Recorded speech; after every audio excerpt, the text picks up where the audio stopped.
So this is the geek protagonist, and I've had a lot happening, more than what I originally expected. 2020 has basically come for me, so uh, take that as you will.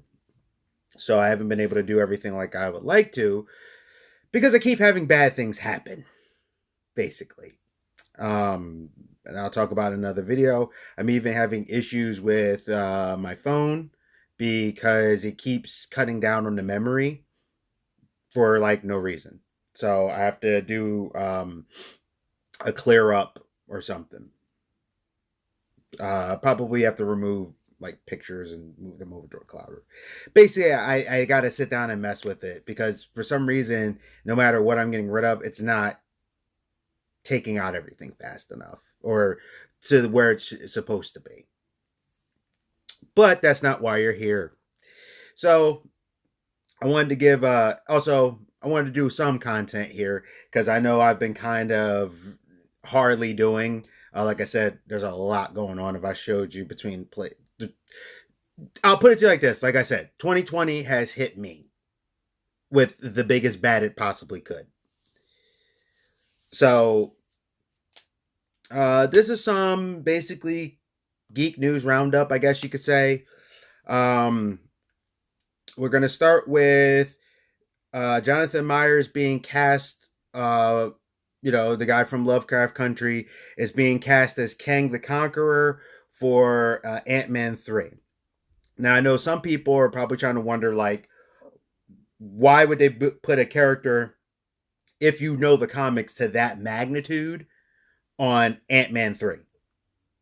Now here's why I think so. I think they're going to use Ant-Man 3 similar to how they used Captain America Civil War, throw in a lot of characters and use it kind of as a launching pad. By aging up his daughter, you now have stature. By introducing Kang, for example, you now have Iron Lad that they can introduce. And then you also have with Falcon and Winter Soldier, by them introducing U.S. Agent, that people could get their hands on possibly Super Soldier formula, which would be Patriot. Um, and with WandaVision, there is a hint with her messing with reality like she did in the comics, where she could have her two sons, one being Wiccan. I can't remember the other son's name right now, but he basically looks like Quicksilver, and he's also a speedster. And when he touches things, he can like activate their atoms and explode. I think his name is actually Speed.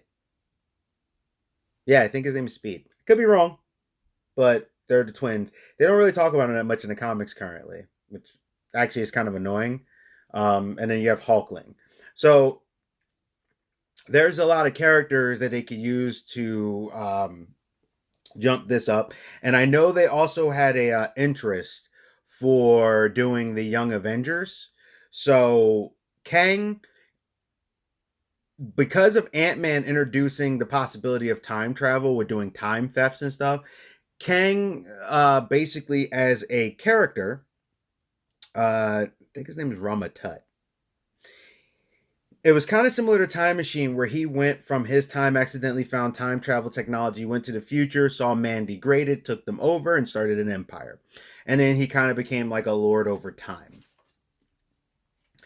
Um, and he has all these different timey-wimey things. He's an Avengers classic. Be interesting to see the Young Avengers try to go up against him, especially if they stick to Iron Lad's origins. I won't say anything just in case it spoils anything. But also, too, with the big factor of Iron Lad having some connections to Vision as well. So there's a lot of these current characters could actually lead to that Young Avengers, and I know they want to get that demographic. Not a bad way to go about it. Jonathan Myers, I mainly know him from Lovecraft Country. I like waiting till shows end now before like their seasons end before I watch them, so I can just plow through them. Um, for what I've seen of him, though, he seems like a very good actor and interesting. I saw some people, they were kind of complaining about the fact a race swap, but technically with Kang being through time and being the different descendants, if they play that up, and Ramatut is Egyptian, so I guess doesn't really. I've always looked at Kang as he can be multiples, so he's a little different in my opinion.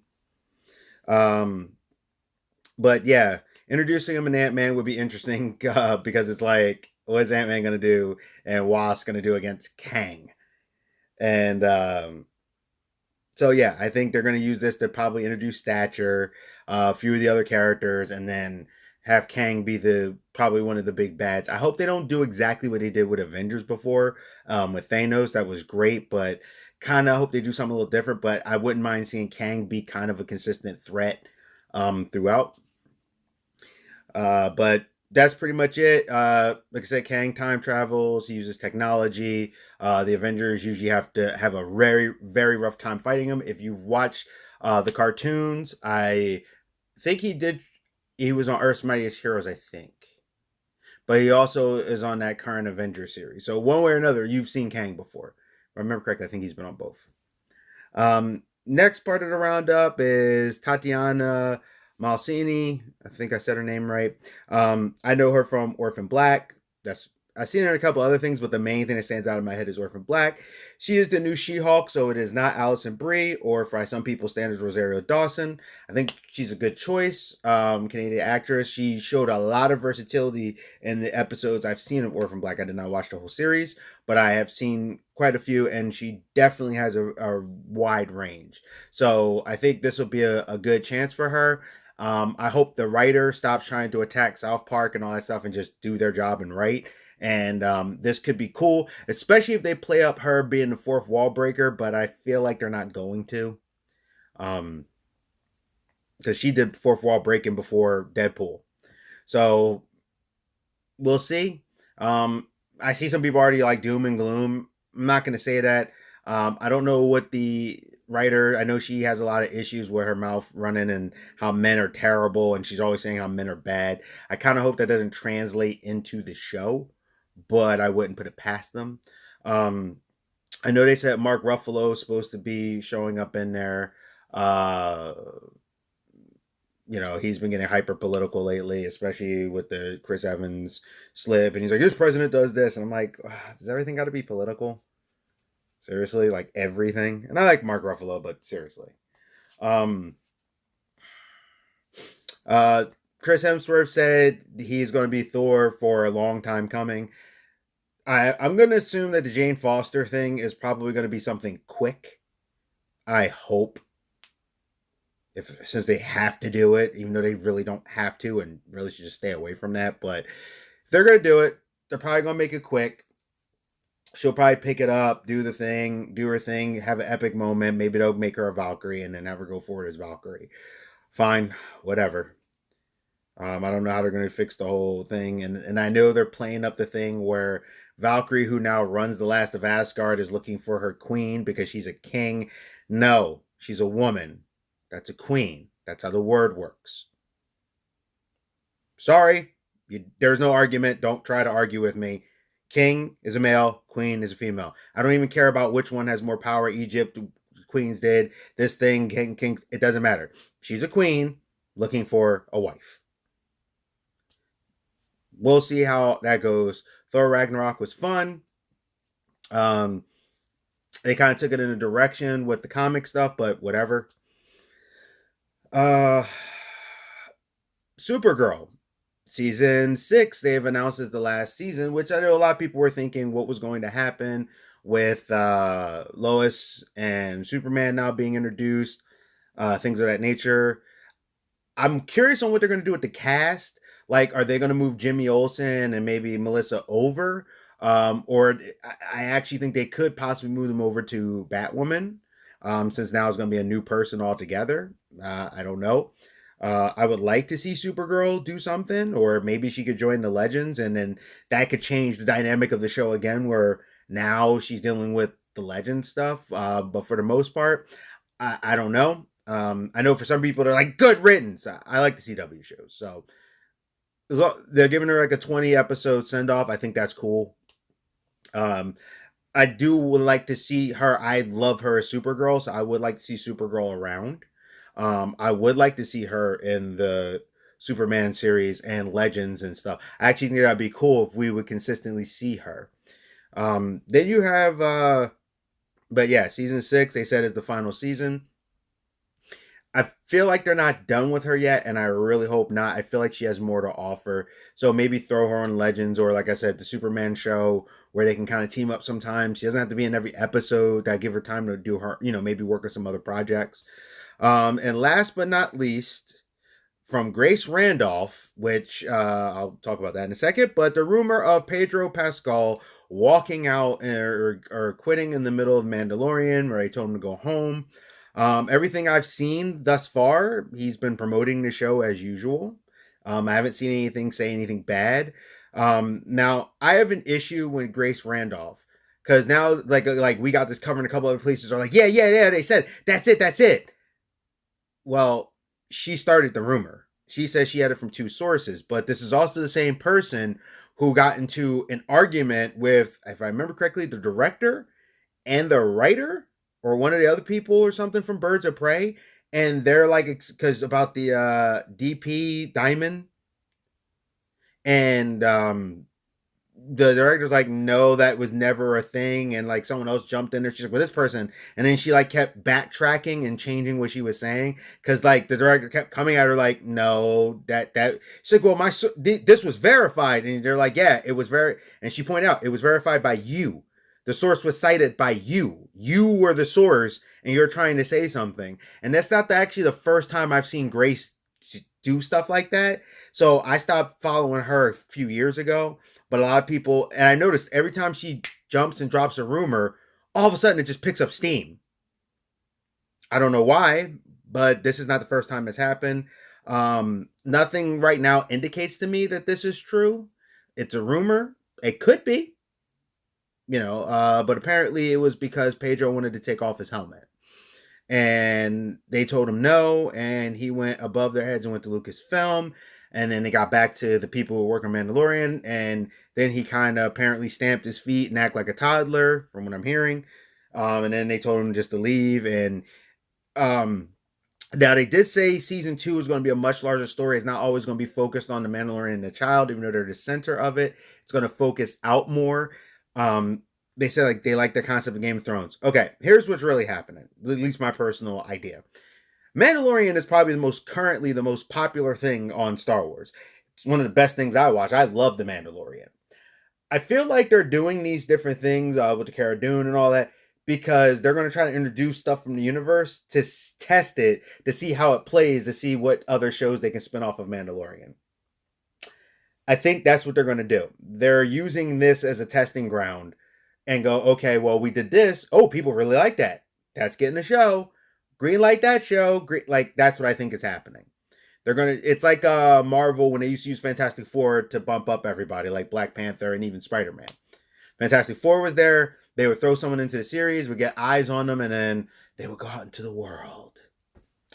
So I say take that rumor with a pinch of salt. It's making the rounds. I mean, if Pedro did, I think that's kind of corny. Like, dude, you're the Mandalorian. That was already aware that you were going to be wearing the helmet and everything most of the time.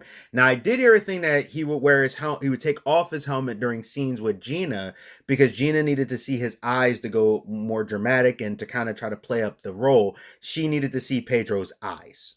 So that's what I'm hearing about when it comes to that.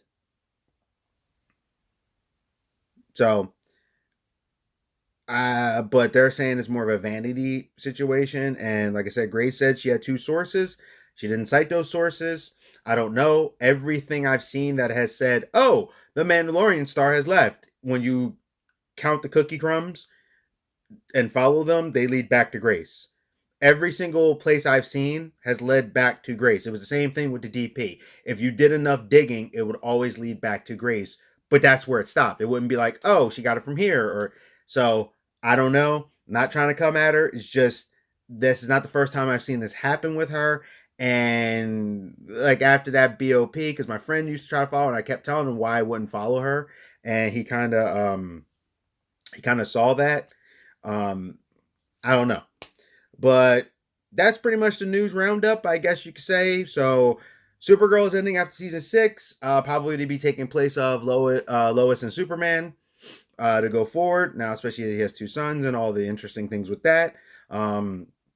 We'll probably see Melissa float around. Like I said, I don't want to see her gone. I would like to see her. I think it would be cool if she was on Legends, because then it's like, wow, you got a superhero team on Legends, or a super like a that level of power. What do you fight that can't handle that level of power? And I would also like to see her on Superman show a lot. Similar to how we see, I definitely want Green Arrow and the Canaries to be a show. I think that's a really cool idea, and I like the fact that White Canary shows up on Arrow show. So you got Pedro apparently walking out, but if you go to his Twitter, everything looks like he's just been promoting all thumbs up for Mandalorian, so I don't know where the validity is of that. Like I said, take that with a pinch of salt. The source is Grace Randolph, and this is not the first time she's been the start of a thing. You got Tatiana Maslany, who is from Orphan Black, who is now going to be She-Hulk. Jennifer Walters is not Allison Brie, and is not Rosario Dawson. And Jonathan Myers of Lovecraft Country as Kang. Yeah, so that's pretty much the roundup. They're saying it's bad. They may recast him. I don't know, but we'll see as time unfolds. As it does. There, this is the Geek Protagonist. I have a new microphone, so tell me if it sounds good or not. Should say it's an old microphone. I actually found it, but tell me what you think of the sound. But you stay safe, you stay healthy, you stay real, and I'll see you in the next one. Hey, thank you for visiting my channel. This is the Geek Protagonist. Please like, comment, subscribe, and share.